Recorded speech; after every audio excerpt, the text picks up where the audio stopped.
When Wes Huff went on Joe Rogan, Joe said this about Christianity. I know a lot of Christians that are hardcore Christians. They're some of the nicest people you'll ever meet in your life. So it does work. You right? Like if you do live like a Christian and you do follow the principles of Christ, you will have a richer, more love-filled life. So it is true, right? Christianity is actually very attractive to a lot of people right now. Joe's story is a lot of people's story, but at the moment, Joe and others feel on the outside of faith. There's a big part of them that wants to believe and a big part of them that they feel they cannot believe. Here's how Joe puts it. But you have to submit to this concept that this guy was the child of God who came down to earth, let himself be crucified, came back from the dead, explained a bunch of stuff for people, and then said, all right, see you when I come back. I think Joe's put his finger on how many people feel. Maybe it's how you feel. I'm not surprised if that's the case. In a lot of ways, it's Christians who have been giving the impression that this is how faith works. It's the Indiana Jones view of faith. You know the scene. Indy is faced with a chasm. It's impossible. Nobody can jump this. How's he going to get across and get the Holy Grail that grants you immortality? It's a leap of faith. The phrase leap of faith is often used to describe this gateway into Christianity. If you want in on the whole immortality thing, then what do you need? Indy's father, played by Sean Connery, will tell you. You must believe, boy. You must believe. In the movie, Indiana Jones breathes deeply, he puts his hand on his heart, he closes his eyes, and he steps out onto this unbridged chasm, and then thud. His foot lands on something solid. Because he believed, Indy discovers an invisible bridge that sees him safely across to the other side. It's this one-off, heartfelt, heroic leap of faith that is rewarded. He has successfully believed a bunch of stuff, somehow. And the John Williams music swells to a crescendo because surely this is what faith is, right? It's an ability to shut your eyes to reality, put your hand on your heart, and force yourself to take a step that looks ridiculous. This view of faith is nonsense, but it is widespread. It's the Buddy the Elf view of faith. You know, a bunch of jaded New Yorkers need to help Santa's sleigh fly out of Central Park. How? Well, they work up a sense of Christmas spirit by singing Santa Claus is Coming to Town. And the spirit meter on the sleigh goes from 8 to 88, which, I don't know, I'm just thinking now, is that a nod to Back to the Future, 88? Anyway, just a thought. And then when the most jaded of all New Yorkers, Buddy's dad, joins in, whooshka, the power of belief is enormous. But the question is, how do you do it? Do you just summon up belief like Alice in Wonderland? She forces herself to believe 6 impossible things, and by believing, she can slay the Jabberwocky. 1. There's a potion that can make you shrink. 2. And a cake that can make you grow. 3. Animals can talk.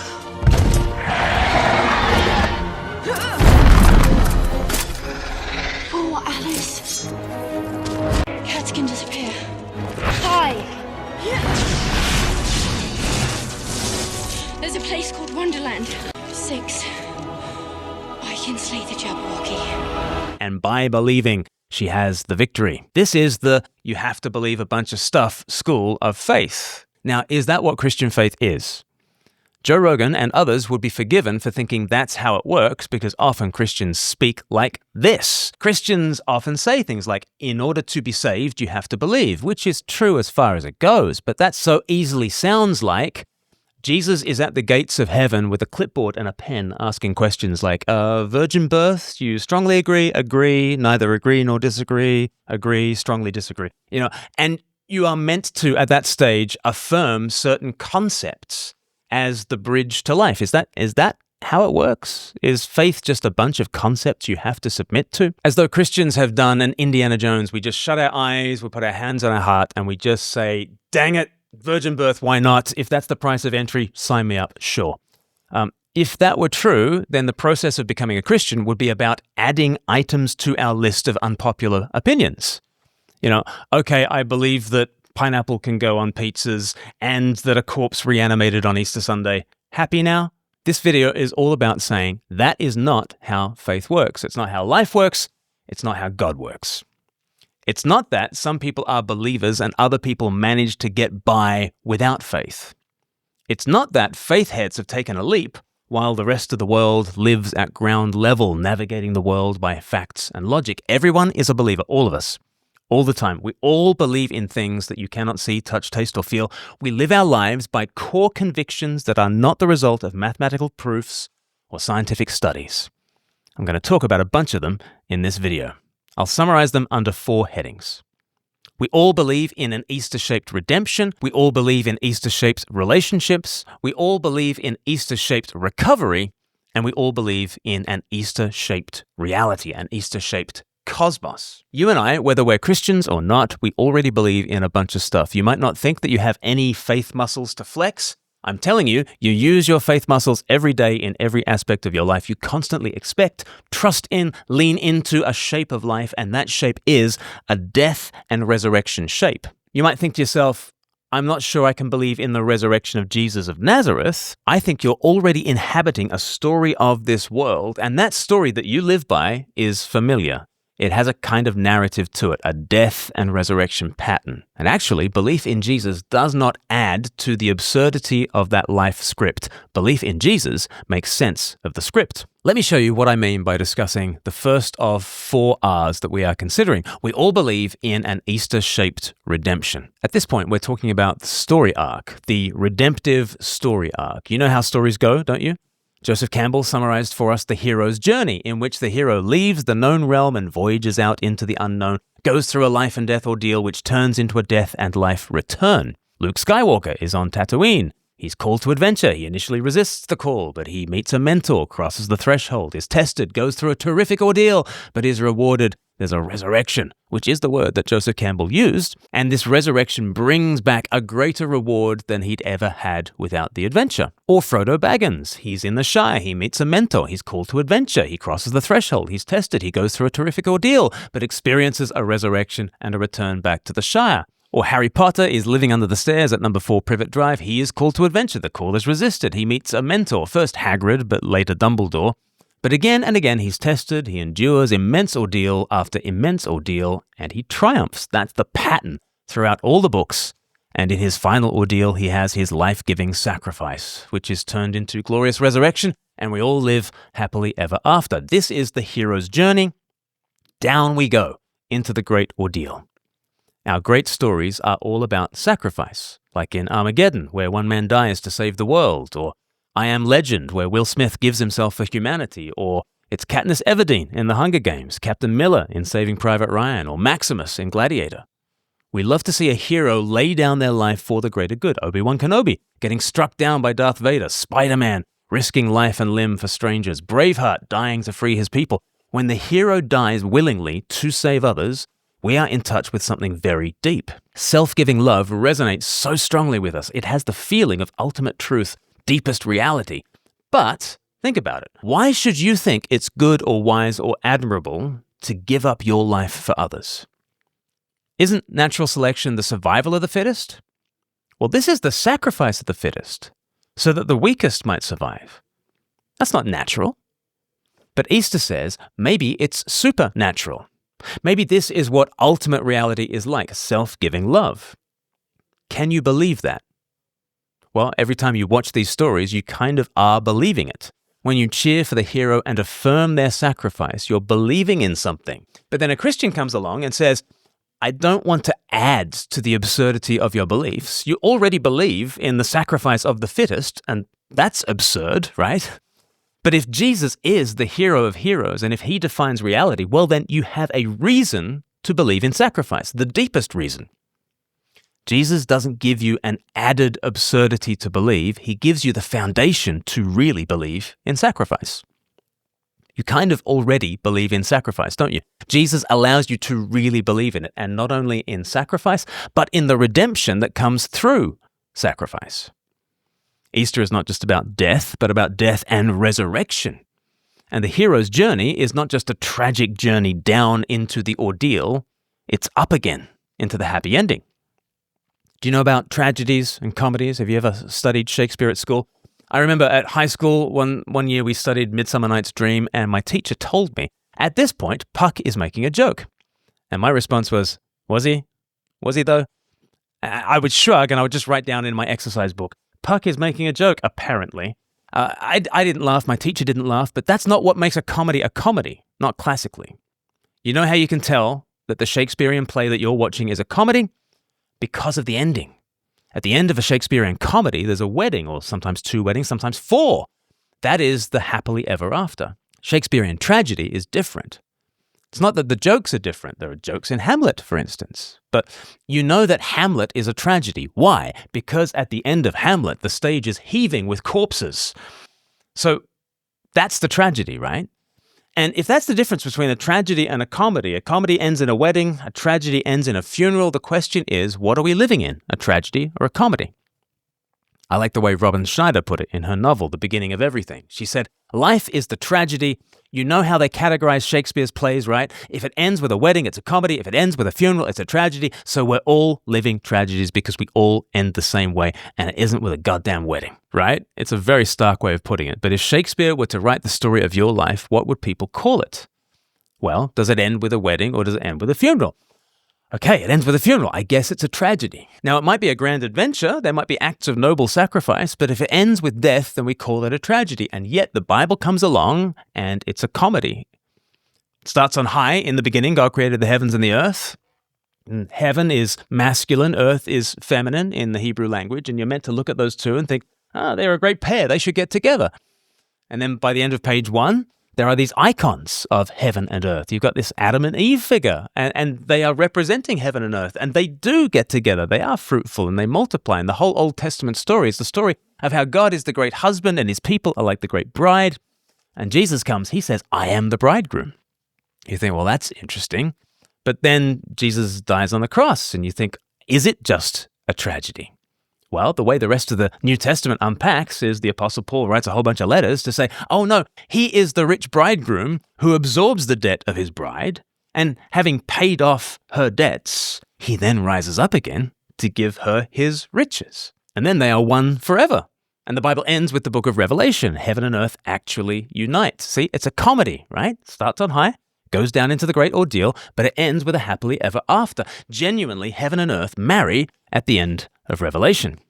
Now, that story that I've just told you, it's a lot to take in, as Joe Rogan says. Can you submit to that whole Bible narrative that I've just given you? It's a lot. But here's something to consider. You and I cannot help but plug the little stories of our lives into a bigger story. Something will go wrong in your life, and you will tell yourself something like, the sun will come out tomorrow, lightning doesn't strike twice, it's all going to be okay. You can't not plug that little story into a bigger story. You can't not live with some kind of hope that is shaped by a greater narrative. And the story we turn to when our little stories turn dark, those stories are rarely the atheist story. When something goes wrong in your life, you don't then remind yourself, don't worry, Glenn, you've come from nothing and you're heading nowhere. That's not what you do. You don't think, come on, Glenn, you're a DNA replicator and you're going to pass on your genes somehow. Or don't worry, Glenn, it's an uncaring universe and we're flinging out into heat death. Nobody plugs their little story into an atheist narrative in order to help them through, because we need hope. And so the story that we're constantly plugging our little stories into is really the hero's journey. We can't help but believe in the hero's journey, in which the ordeal leads to some kind of resurrection. In fact, we have to believe in something like the hero's journey, because in the hero's journey, persons are ultimate, and purpose and love and sacrifice and redemption and hope. All those things make sense on the hero's journey. None of them make sense on a purely atheistic story. So if you're traveling along in life and you're trying to figure out how to navigate your way through this vale of tears, the Christian does not come along and try to add to the absurdity of your beliefs. The Christian comes along and just points out, look, you already believe in some pretty Christian-ish things, but they don't make any sense on atheism. They actually do make sense if the true hero has come to turn our tragedy into his comedy, to take our debts, and to give us his riches, to take our sadness, and to give us his song. And the part of you that resonates with that, I think, is very deep. such that becoming a Christian will not make you more fringe in your beliefs, but more grounded in your beliefs. Become a Christian, and you can truly lean into something you've been depending upon all along. With Jesus, you can believe in redemption. That's the first R. Here's the second R you already believe in. You already believe in Easter-shaped relationships. Think about it this way. Relationships are the greatest thing on planet Earth. They're also the hardest thing on planet Earth. If your head hits the pillow tonight and relationships have gone well, today has been a great day. If your head hits the pillow at the end of today and relationships have gone badly, today is a terrible day. Relationships are ultimate, and when they go wrong, they are hell. I often think of the way that cinema depicts these sorts of things. So 2 films come to mind for me. There's Marriage Story, directed by Noah Baumbach. Adam Driver and Scarlett Johansson play this doomed couple, and we watch in horror and in recognition as their conversation leads to a disagreement, leads to an argument, leads to a fight, leads to rage, leads to fury, leads to wrath. And you see the way it just ratchets up and ratchets up. He says one thing, then she shoots back at him, and then he's even nastier, and then she says something appalling, and he goes for the jugular, and it just ratchets up, and it ties a knot in your stomach as you watch, because you know this is what it's like. There's a verse in James chapter 4. It says, "What causes fights and quarrels among you? Don't they come from your desires that battle within you? You desire but do not have, so you kill, you covet, you cannot get what you want, so you quarrel and fight." And this is where it all comes from. I want something, you want something different. And so instead of negotiating, instead of reconciling, instead of serving one another and deferring to one another, we insist on our own rights, and suddenly we have a fight on our hands. We're in competition. You stop being my spouse, you start being the enemy. And what causes fights and quarrels? It's these desires that we have from within ourselves. So trace the relational pain back to its source, and the Bible doesn't ultimately blame society and structures out there, it blames the human heart in here. But in the previous chapter of the Bible, there's an even darker, more confronting truth. Deeper than the human heart, there's something even more diabolical. James chapter 3 says, "The tongue is a small part of the body, but it makes great boasts. Consider what a great forest is set on fire by a small spark. The tongue is also a fire, a world of evil among the parts of the body. It corrupts the whole body, sets the whole course of one's life on fire, and is itself set on fire by hell." When you picture hell, what should you picture? You should picture that argument between Scarlett Johansson and Adam Driver, right? Or think of Patrick Marber's film, Closer, from 2004. He brilliantly depicts the way that relationships can go wrong and conversations turn into disagreements, turn into arguments, turn into fights, turn into hell. Turns into hell. And you watch these people tear each other apart just with their words, and the Bible says, you want a picture of hell? It's love twisted and perverted. It's disconnection from the love we are intended to share. But instead, it's hell. Do you want a picture of hell? It's not so much Dante's Inferno. It's not so much a Hollywood horror film. It's love twisted into disconnection. It's service twisted into selfishness. It's compassion twisted into anger and hatred and competition. And what could ever heal that hell? Proverbs 15 in the Old Testament says, "A gentle answer turns away wrath, but a harsh word stirs up anger." The natural state of the human heart is to answer harshness with more harshness. And if they bring a knife to the fight, you bring a gun. And if you bring a gun, they bring a bazooka, right? It's escalation. But what will ever de-escalate the situation? Well, actually, you've got to absorb the blow and answer with kindness. You've got to take the curse and respond with blessing. And what does that feel like? Have you tried it? Then you'll know. It feels excruciating. The word excruciating is from the Latin ex crucis, of the cross. A gentle answer feels like crucifixion when you're dwelling in the harshness of that fight. Harsh words feel like hell.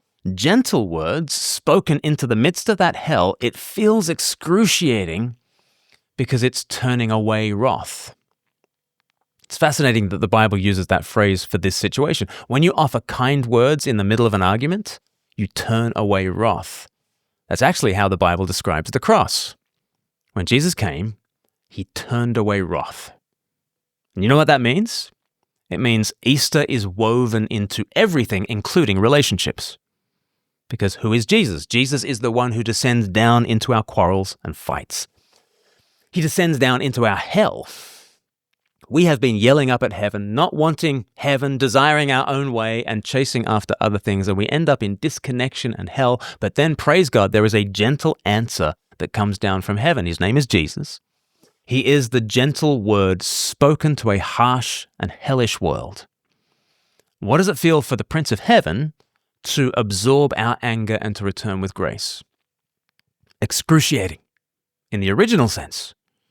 He turns away wrath on that cross and he rises up again and he says, I have taken your hell, have my heaven. I've taken your wrath, have my grace. I've taken your hatred, have my love. And here's the thing, you already know that that is the way out of earthly hell, don't you? You know that this is the way out of relational disputes. You know how de-escalation works, right? De-escalation happens when someone chooses to answer with kindness when they have received only curses, and it feels excruciating, but it's the only path to healing. Well, if you've ever believed in reconciliation, in de-escalation, in gentle words to turn away wrath, believe in Easter. Because Easter is the ultimate story in which heaven has come to de-escalate the situation, to absorb our hell, and to give us his heaven. You might think that faith in Jesus is submitting to a bunch of stuff, some strange religious concepts that you don't understand. But no, you are living in an Easter-shaped world. You already know the wisdom of this. Christians are just asking you to look in the face of Jesus and think, he is the embodiment of this. He is what this stuff looks like, cosmically and supremely. But this is not one more absurdity to believe in. Here is the grounds for you to actually press into your Easter-shaped relationships. Here you can find the strength to relate in the way that you should, because you can receive the ultimate reconciliation with Jesus, and then you've got the strength to pass on that reconciling love to others. That's the second R that you already believe in. You already believe in Easter-shaped relationships. Thirdly, you already believe in Easter-shaped recovery. I mean recovery in the psychological sense, and Joe Rogan knows all about this. He had Jordan Peterson on his show many times, and he often talks about the ways in which we must confront our fears. Here's a doctrine from all fields of psychotherapy. Okay. Look at what you're terrified of, and you will get braver. So the classic therapeutic treatment for terror and the poisoning that terror induces is exposure, voluntary exposure. Yeah. Okay, so the pattern there is face what you're most afraid of, and Right. you will be free. Okay. Okay, That makes sense. voluntarily. Yeah. Now that's a doctrine of psychotherapy now. There's a fascinating verse in 1 Peter chapter 3 where it talks about not giving way to fear. We are meant to do what is right and don't give way to fear. That's because fear is always trying to take ground from you, and you need to forthrightly contend against that fear and push back against that fear and enter into something that feels incredibly scary and impossible to do. But on the far side of that fear, you find freedom and rest and peace and psychological well-being. You go through a death and resurrection. And so Jordan Peterson goes on to talk about the crucifixion as the ultimate story. The ultimate and unimprovable story, this limit story, describing this journey into our deepest fears. But Jesus takes this journey into our deepest fears, he owns them, and comes through them into recovery. So he talks about the Easter story, the passion narrative, as a story distilling all the fears of all people concentrated down. It's like liquid hell. Or you could say it's like a magnifying glass, sharpening the rays of the sun to a single point and burning into this single figure, Christ. And the story encapsulates everything that is most fearful, that is most horrific about human life. You cannot write a more tragic story. It's impossible, technically. Why? Well, because it's a story of the aggregation of everything that people are afraid of. So there was no death more painful than crucifixion. That's why the Romans invented it. It was to punish political miscreants. It was the slow, agonizing death by suffocation, essentially, and dehydration and exposure. It's extraordinarily painful. Okay, so that sucks. That's pain, man. Plus, you know it's coming. That's part of the story. Plus, your best friend betrayed you into it. Plus, your people turned against you. Plus, they're led by a tyrant who doubts truth. Plus, you're a victim of the Roman Empire. plus you're completely innocent, plus everybody knows it, plus they choose a criminal to be released from this experience instead of you, even though they know he's a criminal and they know you're innocent. So, and you're young, and you've done no wrong, and all you've done is help people. So it's a limit story. Okay, so then you think, we've been looking at that limit story for 2,000 years in the image and in the story. What are we doing? Well, you're supposed to visit the stations of the cross, let's say. Okay, here's the idea. You hear the crucifixion story, and you play with it.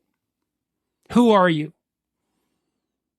Maybe if you're female, you're Mary, and why is that? It's the Pieta, because you have to offer your children to the destruction of the world.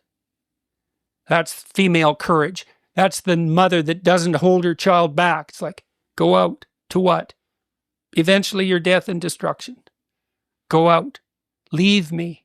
Be in the world. That's feminine courage, man, to let her baby go. You're Pilate. You doubt truth, but you'll go along with the crowd. You're Judas because you betray your best friend. You're the mob. You're the criminal. All of that, that's you. You look on all those things that you hate and are terrified by. That's not a snake. It's like the worst of all possible snakes everywhere. That's what you're looking at. And what do you see? You see death, you see destruction, pain, terror, tyranny, frailty, betrayal. Look harder. Look harder. Look harder. What do you see? The death and resurrection. You look far enough into the abyss, you see the light. That is one of the more powerful proclamations of the death and resurrection that you will see by a man who's not a Christian. But he is grasping one aspect of the Easter pattern, and the Easter pattern is that you go down and up. You face the horrific and you come through to peace. You face the fear and you come through to a sense of security and confidence. And it's written into the way you and I tick. Isn't that suggestive? Easter is inescapably baked into stories and relationships and psychology. It's baked into everything. Think about this issue of recovery. If we shrink back and shrink back and shrink back from what we are meant to do in life, then the fears only increase and we only decrease. And that is hellish. It is ever-increasing disconnection and dislocation and shrinking, and it's the opposite of life. It's perishing. And what is the gospel? Christ comes and he takes all those fears on himself. He takes our hell on himself and rises up again. And he just says, look and live.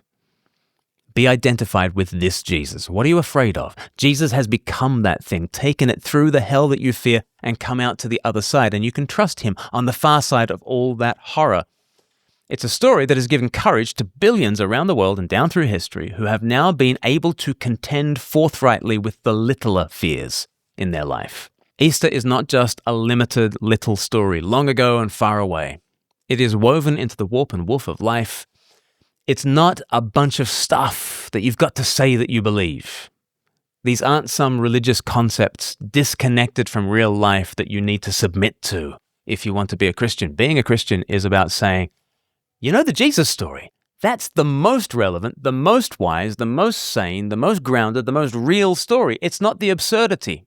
It's the thing that explains what would otherwise be absurd. Easter explains redemption, relationships, recovery, but fourthly, and here's the biggie, Easter explains all reality. All reality has a profoundly Easter shape to it. Here in this final section, I want to point you to three aspects of your world that are already preaching Easter to you: the heavens, history, and him. First of all, the heavens. We already live in a death and resurrection kind of world. And you say, really? I say, yeah, really. Think of 4 miracles that you are living inside of. The 4 miracles are: everything has come from nothing, order has come from chaos, life has come from non-life, and minds have come from mindless matter. Those are 4 miracles, all of which are orders of magnitude more improbable than Jesus of Nazareth walking out of that tomb. But they are miracles that you live within, that you assume, that you lean into. They are the foundation of your life already. Think about it. Everything has come from nothing. That's the most extraordinary Easter kind of reality, isn't it? Everything from nothing. I happen to believe that a guy walked out of a tomb, but this is the conviction that everything has actually come out of nothing. It's Easter to the max. And once you have a universe, you need to recognize that this universe is not any old universe. It's a finely tuned, ordered universe. It's not a chaos, it's a cosmos. Well, isn't that extraordinary? Somehow order has come from chaos. You can look up the fine-tuning of the cosmos that allows for life, and you'll see that it's miraculous. It's so miraculous that Professor of Philosophy at Durham University, Philip Goff, has recently given up his atheism and declared himself a Christian. When Philip Goff was on Joe Rogan, he wasn't a Christian, but now he is, and it's the finely tuned order of the cosmos that has really made him rethink. The Goldilocks zone that we inhabit in this universe is so small, we simply must be here on purpose, and the God who has put us here on purpose loves to do this. He loves to do this Easter-like thing of bringing life and peace where there was death and disorder. So here we are living inside a miracle, a cosmos-sized Easter miracle. And not only do we enjoy everything from nothing and order from chaos, we also have experienced this third miracle. Life has come from non-life. I happen to believe that on Easter Sunday, the non-living Jesus became living again. But the secular story of the world is that all life has come from non-life, and without a God of resurrection to work the miracle. Honestly, Jesus walking out of the tomb is not the absurdity, it's the inner rationale for all those other, much more improbable miracles. Like everything from nothing, order from chaos, life from non-life, and fourthly, minds have come from mindless matter, apparently. This is the hard problem of consciousness, and it's called hard for a reason. It's difficult to even conceptualize how difficult this problem is, let alone to solve it. If all you've got to play with is material reality, then the hard problem is hard indeed. But if you think all of life is just matter, then the emergence of consciousness is truly miraculous. And yet it's something that you lean into on a daily basis. So the heavens are already declaring to you life from the dead. These Easter miracles are all far more improbable than Jesus walking out of the tomb. But in fact, Jesus walking out of the tomb, if you grant it, is the Easter miracle that makes sense of why we live in an Easter-shaped cosmos. We live in an Easter-shaped cosmos because there is an Easter-shaped God. And of course, when he entered into this world, in its disconnection and death, of course he would plunge down and rise up. The heavens declare this kind of reality because the heavens declare this kind of God. The next H we should consider when thinking about reality is history. History will teach you the resurrection. And I don't just mean the history of the first century, though I do mean that. I mean, if you press into first century history, you will discover that Jesus lived in Judea. He was arrested in the temple area of Jerusalem. He was tried by Jewish and Roman authorities. He was crucified under Pontius Pilate. He was buried in a known tomb, and that this tomb was empty 3 days later. The body was never discovered. His followers had experiences of meeting the risen Christ that went on for 40 days and then stopped when they said that he went to heaven. And Christianity emerged right there, in the place where Jesus died and was buried. You can press into those first century details and you can weigh the competing theories to explain those facts. But I like pressing into the history since the first century, because since the first century, there has been an incredible life from the dead movement called Christianity. Think of the analogy of the Big Bang. We got the idea of the Big Bang because we observed an expanding universe. And we just thought, okay, if you just rewind the clock back to the beginning point, there must have been a singularity. Well, you can do the same thing with the expanding universe of Christian civilization, aka the church. The movement of Jesus has been expanding all around the world down through history. It's absolutely the most disruptive, the most influential, the most enduring revolution in human history, as the historian Tom Holland has said. If you wind back the clock to its origin point, where do you find yourself? Well, you find yourself in about AD 30 at the foot of a cross, where Jesus, the leader of this revolution, has been killed in his 30s and he's surrounded by losers and no-hopers without an ounce of earthly power. And you think, well, this is an unpromising beginning. And yet from nothing has come everything. From death has come an incredible resurrection. Joe Rogan has already remarked on how strange it is that we're even talking about Jesus. Just the fact that it's a question to ponder is a miracle in itself. Why should it even be a question to ask, what do you make of Jesus? Who's Jesus if he didn't rise again? Why are we even talking about him? I mean, put it this way, we all already believe in the resurrection of Christianity. That's a resurrection we all believe in. After all, Christianity was dead and buried on Good Friday, but since Easter Sunday, it has been growing like an expanding universe and transforming lives and civilizations like nothing else. What was the bang? What was the force, the power, the impetus to get this thing off the ground? Because without the actual resurrection, without the God of Easter behind this thing, I think you have immense difficulty accounting for Christianity. Christianity is definitely a thing. In fact, it is the biggest thing, the biggest sociological phenomenon the world has ever seen. If your explanation is, well, some fishermen lied about a carpenter, that's the absurd thing. Believing in Easter does not add to the absurdity of your beliefs. It explains the stuff that would otherwise be absurd. Because Christianity is absurd. The history and endurance of Christianity is absurd, absurdly successful, especially when you consider it was founded by an executed criminal. What should we believe about that? Well, however you explain it, you're forced to believe in something very strange. That's what Jordan Peterson said a couple of years ago on Jonathan Peugeot's podcast. When considering whether Christianity is true or not, Peterson says this. Well, I've got the choice between believing two impossible things. I can either believe that the world is constituted so that God took on flesh and was crucified and died and rose 3 days later. Or I can believe that human beings invented this unbelievably preposterous story that stretched into every atom of culture. And it isn't obvious to me that the second hypothesis is any easier to believe than the first, because the more you investigate the manifestations of the story of Christ, the more insanely complicated and far-reaching it becomes. Either God took on flesh, died, and rose again, or this absurd falsehood nevertheless took hold of humanity and pressed itself into every corner of our world. Which is it? And a Christian doesn't say, I'm embracing absurdity. They say, I'm explaining absurdity. I'm explaining what would otherwise be absurd. But how? How would you ever come to the conclusion that the Christian absurdity is the preferable absurdity? Well, that's the final H, Him. You've got to meet Him. You've got to be able to see Jesus and say, of course, He's God who's come to die and rise from the world. He's the hero of the hero's journey. He's the gentle answer that turns away wrath.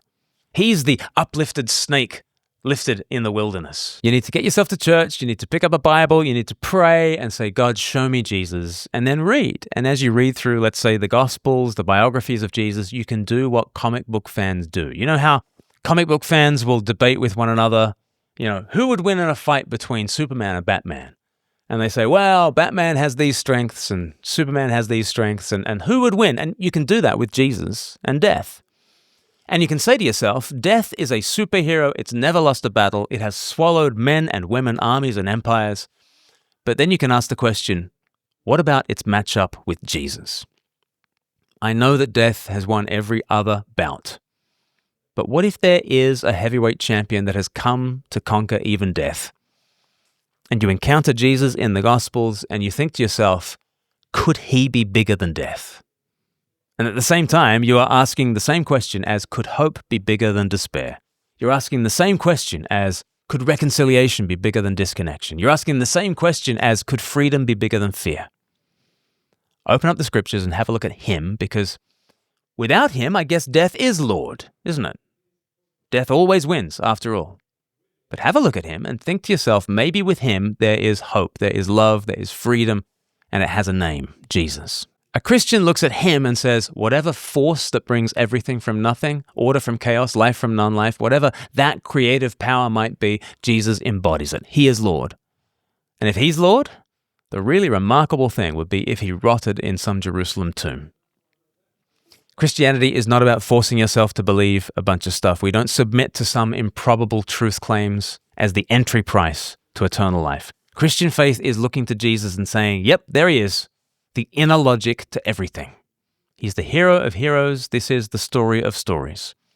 And with Jesus, your vision does not shrink down to a small little religious life. Your vision expands. Now you can see everything with clarity, from stories to relationships to recovery to the cosmos. If you think to yourself, I can't believe impossible things, then I invite you instead to believe in Jesus. If you want to take this further, please do find out more at 321course.com and see life the way Jesus sees life. See His vision for God, His vision for the world, His vision for you. Look at the Easter story again and see if it makes sense of your world. Start an account, log in, it's completely free. But here is a way of either refreshing your Easter faith or perhaps discovering it for the first time. We would love you to do that, so go to 321course.com. Thank you so much for joining us on this channel. If you've got this far, certainly this video deserves a like, don't you think? And why don't you share it around with your friends? And please do subscribe to the channel so we can catch you on the next one. Happy Easter.